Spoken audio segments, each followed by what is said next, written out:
અને સમાચારની વાત કરીએ તો ભરૂચમાં માથાનો દુખાવો બને ટ્રાફિકની સમસ્યા હવે નહીં સર્જાય। છેલ્લા 3 વર્ષથી નર્મદા નદી પર ચાલતી કેબલ બ્રિજની કામગીરી હવે પૂર્ણ થઈ ગઈ છે, જેથી આગામી 7 માર્ચના રોજ વડાપ્રધાન નરેન્દ્ર મોદીના હસ્તે આ બ્રિજનું ઉદ્ઘાટન કરવામાં આવશે। મુંબઈ અને અમદાવાદને જોડતા ભરૂચમાં નેશનલ હાઈવે નંબર 8 પર માત્ર એક 4 લેન સરદાર બ્રિજ હતો, જેના કારણસર સમયાંતરે વાહનોની લાંબી કતારો જોવા મળતી હતી। આ ટ્રાફિકની સમસ્યા નિવારવા માટે નવો કેબલ બ્રિજ તૈયાર કરવામાં આવ્યો છે, જે 1344 મીટર લાંબો છે અને 20.8 મીટર પહોળો છે, જેના માટે 144 મીટર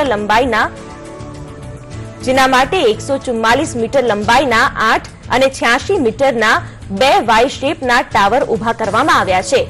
કેબલ બ્રિજનું 7 માર્ચના રોજ વડાપ્રધાનના હસ્તે લોકાર્પણ કરવામાં આવશે, જે બાદ હાઈવે પર ટ્રાફિકની સમસ્યાથી કાયમી માટે છુટકારો મળી રહેશે।